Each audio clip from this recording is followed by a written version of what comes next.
Deixa eu começar a falar sobre Alzheimer, porque teve um fato, doutor, que repercutiu e bastante a morte do poeta Antônio Cícero, de 79 anos. Ele tinha Alzheimer e decidiu ter uma morte assistida. Ele foi para a Suíça para ter uma morte assistida. Ele deixou uma carta.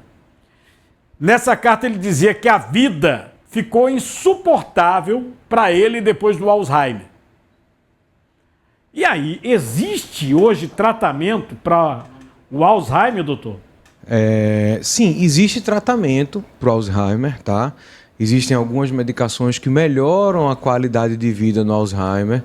Recentemente, em julho de 2024, uma medicação chamada Danemumab, ela posterga a evolução da doença, né, em torno de 1/3 dos casos. Ainda não foi aprovado pela Anvisa aqui no Brasil. Mas sim, nós temos medicações que dão qualidade de vida ao paciente. Ainda não temos uma cura, mas temos sim tratamento. No caso, doutor, esse cidadão, ele ficou tão angustiado, porque era um poeta. Ele escrevia. O que ele relatou, inclusive numa carta que ele deixou pública, é que ele não se lembrava. O que ele escreveu assim, de um dia para o outro, ele não se lembrava. E ele não conseguia colocar suas ideias mais no papel. A angústia dele é muito grande. Para esse tipo de sintoma, já existe algum tipo de tratamento, não? Bem, depende muito de cada caso. A medicação ela tende a melhorar algumas questões da memória. Então, é comum os pacientes que começam a medicação começam a ter uma melhor memória, começam a ter uma melhor performance, tá? Obviamente, por não ser a cura e por ser uma doença neurodegenerativa progressiva, ou seja, ao longo do tempo, ela vai evoluindo. Então, apesar da medicação, com o tempo a memória vai ficando cada vez pior. Então, a gente vê pacientes que conseguem sim retornar às atividades de vida diária por um tempo. Obviamente que quando você vai trabalhar como um poeta, que você precisa muito da sua mente, da escrita, da memória, o paciente vai ter dificuldades para desempenhar o trabalho. A gente está falando só numa situação do cérebro, que tem um caso do Bruce Willis, né? Que há 2 anos está longe das câmeras e as imagens dele são cada vez mais dramáticas, as imagens que são postadas pela família. Inclusive, teve na semana passada essa postagem do antes e depois. Isso comove, viu, doutor João Gabriel? A gente fica assim, meu Deus do céu, uma pessoa que fazia aqueles filmes de ação, tanto sucesso. Acho que há 2 anos ele estava trabalhando, aí de repente esse tipo de postagem, ele não consegue nem saber quem é a mulher, quem é o filho. Terrível, né? Na evolução, né, quando começa um quadro leve, então no quadro leve você começa a ter dificuldade de lembrar de algumas coisas, dificuldade de lembrar o que é que tomou café da manhã, de lidar com algumas contas, mas conforme vai evoluindo, você começa a ter dificuldade de reconhecer até mesmo os parentes que moram com você e, em casos mais avançados, até dificuldade para caminhar, dificuldade para comer e dificuldade para falar. Doutor João Gabriel, o senhor estava falando sobre a quantidade de cirurgias que teve que fazer na semana passada. Inclusive, o doutor João estava marcado aqui conosco, mas teve uma cirurgia de urgência. No ponto de vista da neurocirurgia, da cirurgia do cérebro, quais são as maiores complicações que o senhor tem que resolver aí no dia a dia? Bem, depende bastante da faixa etária, né? Então, nos adultos, o que é mais comum é o acidente vascular cerebral, então o AVC. O AVC. Né? Dia 29 de outubro, recentemente, foi o Dia Mundial do AVC, né? Nas crianças, malformações e hidrocefalia, né? Que é o acúmulo de líquido na cabeça. Como é que uma criança fica com acúmulo de líquido na cabeça, doutor João? Todo mundo tem uma quantidade de líquido na cabeça. Esse líquido a gente produz e a gente mesmo absorve. Ele circula no nosso corpo. Por alguns motivos, algumas malformações ou infecções, esse líquido para de circular e para de ser absorvido, porém a produção continua. Então esse líquido vai se armazenando, aumentando a pressão intracraniana e com isso a gente precisa fazer uma cirurgia. Tem que fazer cirurgia. Isso acontece mais com criança, mas adulto também acontece. É mais comum em crianças, em adultos também acontece, mas é bem mais comum em crianças. É no campo da neurocirurgia, operação da cabeça. O cara, quando. Ó, vou dizer uma coisa para vocês. É muito ruim a gente viver muito tempo, porque quando a gente começa a viver muito tempo, a gente começa a lembrar do passado. E um passado não muito distante. Vamos colocar aqui década de 80, 90, 1980. Aí fala, mas não é o século passado. Sim. Quando o pessoal remete ao século passado, é bom lembrar que nós estamos no ano 24 deste século. O pessoal se esquece disso.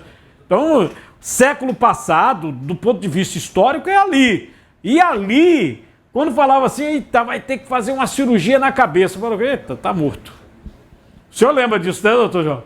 Ou não lembra? O senhor é novo, hein? Mas se evoluiu muito, a neurocirurgia se evoluiu muito ao longo do tempo.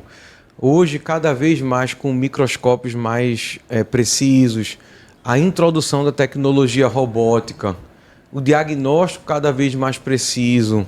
Então, se junta tudo e acaba que as cirurgias hoje cranianas são muito mais eficazes e com menor risco de sequela. Ó, se você quiser fazer alguma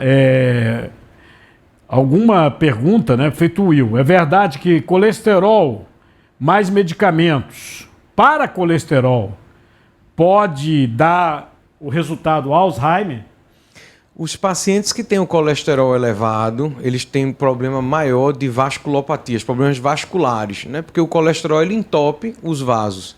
Esses problemas vasculares podem levar ao Alzheimer. Não seria tanto a medicação, e sim o fato do colesterol alto entupir vasos e aumentar o risco de desencadear problemas vasculares levando a Alzheimer. As pessoas, elas ficam com medo de envelhecer diante das informações hoje, não é? Demências que aparecem, as pessoas não se reconhecerem mais, né? Não conseguirem mais conhecer um filho, a esposa, né? Agora mesmo, não sei se vocês sabem do fato, o Aguinaldo Raiol, né? E ele, aos 86 anos, morreu porque teve uma queda. E ele, com cuidador e tudo, morreu depois de uma queda. Mas ele, com 86 anos, ele cuidava da esposa, que não o conhecia mais. A esposa com Alzheimer, doutor. A esposa do Aguinaldo Raiol tinha Alzheimer. Então, o medo é muito grande das pessoas de desenvolverem essas demências que estão a todo momento sendo divulgadas aí pelas notícias. Existe algum hábito, alguma situação que a pessoa pode colocar na sua vida para manter o cérebro mais saudável? Perfeito. Então, existe uma série de coisas que nós podemos fazer para que a gente tenha um cérebro saudável. É importante que a gente mantenha isso desde a adolescência, para que quanto maior a quantidade de tempo você levar uma vida saudável, melhor os efeitos. Então, ter uma boa alimentação, sai fast food, entra comida de verdade, frutas, verduras, carnes, azeite. O exercício físico, que é algo que muitas vezes as pessoas negligenciam, mas que o exercício físico comprovadamente reduz o risco de Alzheimer. Não precisa pegar maromba não, né, doutor? Pode ser uma caminhada todo dia, 20 a 30 minutos por dia. E a questão da dieta, a gente fala comida de verdade. Meu amigo, é o que você está descascando aí na sua cozinha, né? É o feijão, é o arroz, a verdura, a carne, o frango. Carne. Não precisa ser nada muito mirabolante, mas sai o fast food, sai pizza, sai cachorro-quente, sai hambúrguer, sai refrigerante, né? Controlar a pressão alta, controlar a diabetes é importante. Você ter um bom controle do colesterol, dos níveis de colesterol, também é importante. E colocar o cérebro para funcionar. É muito interessante o fato de Bruce Willis ter desencadeado um quadro de demência, porque geralmente, quanto mais você usa o cérebro para a pessoa ser artista, tem que estar decorando muito texto, usando muita cabeça. Então, ele usou muito. Né? E ele notou que estava com um problema quando ele pegava, decorava o texto, aí quando ia para frente da câmera não conseguia falar, porque ele não lembrava mais. Ele tinha uma memória privilegiada, né? Decorava, quando ia para a câmera para falar, foi assim, cadê? Sumiu. Né? Sumiu o texto. Inclusive eu lembrei aqui da questão, a gente falou do Alzheimer, mas tem a outra doença degenerativa que é o Parkinson. Né? Que o pessoal lembra muito por causa da tremedeira. É parecido com o Alzheimer? Então, a fisiopatologia é muito parecida de ambos, tá? São deposições de pequenas placas no cérebro que interferem no funcionamento do cérebro. No Parkinson, falta muito dopamina e isso leva o paciente a ficar rígido, lento e com tremor. Por conta dessa falta de dopamina e da deposição dessas placas, ao longo do tempo, muitos pacientes com Parkinson vão desencadear um quadro de Alzheimer também. Seria uma demência associada ao Parkinson. Começa 30%. com o Parkinson e vai para o Alzheimer. Exatamente. Então aí fica tanto tremor quanto rigidez, associado também a um quadro de esquecimento. O contrário já não é verdade. Então os pacientes com Alzheimer não necessariamente evoluem com doença de Parkinson. Uma coisa que as pessoas ficam assim pensando, porque isso pode acontecer com uma pessoa jovem, pode acontecer com uma pessoa com mais idade. É evidente, hoje as pessoas estão vivendo mais, então é claro, com mais idade você tem a maior probabilidade, não é isso, doutor? Mas não necessariamente não possa ocorrer com uma pessoa mais jovem. O que me chama a atenção são os sinais. Você vê, o Bruce Willis, relativamente jovem, né, apresentou esse problema, essa demência. Ele começou a observar que não conseguia mais decorar os textos. Mas quais seriam os sinais de um problema neurológico, uma situação que pode ser um Alzheimer, um Parkinson ou outro tipo de degeneração? Perfeito. No Alzheimer, geralmente ele não começa com o Alzheimer, né? Ele começa com o que a gente chama de comprometimento cognitivo leve. O que é que isso quer dizer? É aquela pessoa que começa a ter esquecimentos acima do habitual. Obviamente que todo mundo ali guarda uma chave, não lembra onde foi que guardou a chave, esquece um compromisso. Isso é natural. Agora, quando começa a ter impacto na qualidade de vida, aí é quando a gente deve investigar. Então, aquelas pessoas que começam a ter esquecimentos mais pronunciados, esquecem com frequência compromissos, pagar conta, começa a ter dificuldade. Paguei aquela conta, não paguei, paga 2 vezes, paga uma pessoa 2 vezes, cobra uma pessoa 2 vezes. Então, as pessoas que começam a ter esse tipo de dificuldade e esquecendo com mais frequência, devem procurar ajuda médica para ser feita uma investigação. E se for um comprometimento cognitivo leve, com uma intervenção, ajuste de dieta, exercício físico, estimular do ponto de vista cognitivo, com leitura e exercícios mentais, ele pode ou não evoluir para uma doença de Alzheimer. Doutor João, essa questão, por exemplo, dos remédios hoje que podem causar esquecimento, branco, falam muito desse tal do Zolpidem. Inclusive teve aqui o depoimento do querido amigo deputado Antônio Moraes, que disse que receitaram para ele estava tomando, aí chegou um cidadão na casa dele, na propriedade dele, fazenda, aí estava trazendo um carneiro e um porco. Aí disse, não, o senhor me encomendou. Eu? Ele não se lembrava que tinha encomendado o carneiro e o porco. Quer dizer, ele teve um branco, ele teve uma amnésia. Esses remédios aí, que toda hora estão dando esses remédios aí para o povo dormir, eles podem causar isso também? Pode, né? O Zolpidem especificamente, ele é uma medicação indutora de sono que ele tem um efeito hipnótico. O que é o efeito hipnótico? Ele causa amnésia. O recomendado é tomar o remédio, deitar e dormir. O que é que as pessoas fazem? Tomam o remédio e ficam no celular ou falam no telefone e aí acabam fazendo atos automáticos e não lembram o que foi falado. Não lembram, compram coisas que esquecem que compraram, combinam programas, esquecem que combinaram. Coincidentemente, eu estava aqui com o deputado nesse dia que ele falou, né, que ele tinha tomado Zolpidem. Foi, exatamente. E o aneurisma? A gente falou sobre AVC. Aneurisma e AVC é a mesma coisa ou não? O aneurisma, 5% dos AVCs são secundários a aneurisma. Então, o AVC ele é dividido em isquêmico e hemorrágico. 80% isquêmico, 20% hemorrágico. Dos 20% hemorrágico, 5% são secundários a aneurisma cerebral. No caso, é cirurgia? Quando a gente diagnostica um aneurisma, a gente tem 2 tipos de tratamento. Ou a gente faz via cateterismo, então entra via cateterismo, sobe com o catéter lá no aneurisma e enche esse aneurisma de molas, e essas molas compactam o aneurisma e impedem que ele rompa novamente. Se isso não for possível, aí realmente é uma cirurgia aberta através de uma craniotomia. Olha, essa questão, por exemplo, de tumores cerebrais, é o que eu estava colocando para o senhor. Quando falava na questão de tumor, estão perguntando se o senhor é filho do Coronel Siqueira. Exatamente, viu, Lima? Exatamente, é o filho do Coronel Siqueira, que foi deputado também, viu? Zé Siqueira Filho.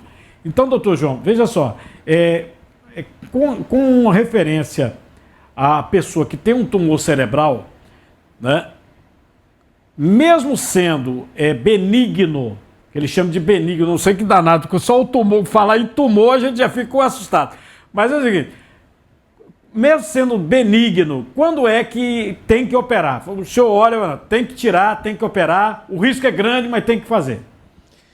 A gente geralmente são vários tipos de tumores cerebrais, né? Alguns são benignos, outros malignos, mas via de regra, um tumor benigno que esteja crescendo no cérebro, é importante que ele seja retirado. Por quê? Se ele está crescendo, se hoje ele tinha 1 centímetro, amanhã tem 1,5, depois de amanhã 2 centímetros, em questão de tempo ele vai ter 4, 5, 8 e vai dar sintomas porque vai estar empurrando as estruturas normais ele do cérebro. Pode, mesmo sendo benigno, vamos dizer assim, ele pode matar. No cérebro, essa questão de benigno e maligno é muito confuso. É só a palavra. Porque a gente pode ter alguns tumores benignos, de crescimento muito lento, porém em áreas muito delicadas, entremeadas entre nervos e vasos normais, que na ressecção você pode causar um dano. Então, apesar de ser benigno, você pode causar um dano na ressecção da lesão. Então, no cérebro é um pouco confuso, e mesmo tumores benignos, pode ser que a gente não consiga tirar tudo para não dar sequelas ao paciente, e pode ser preciso complementar com o uso de radiação, por exemplo. Epa, veja só, no caso de uma cirurgia dessa no cérebro, a pessoa geralmente tem que fazer algum tipo de fisioterapia, fica com algum problema motor? Hoje, se a gente pegar todas as cirurgias de tumor cerebral, o risco de uma sequela motora é em torno de 5 a 7%. Claro que vai ter tumores numa área muito crítica, que vai ter um risco maior, e outras menor, mas é em torno de 5 a 7%. Geralmente, a fisioterapia faz parte do arsenal de reabilitação, porque o paciente fez uma cirurgia, passou muito tempo acamado, então para sair da cama, caminhar, voltar a fazer as atividades de vida diária, a fisioterapia é um pilar importante na recuperação do paciente. É verdade. Eu vou entrar daqui a pouco sobre a questão de mitos, tá certo? Se você tiver algum aí sobre verdade ou mito. Mas deixa eu só perguntar essa, porque essa é antiga.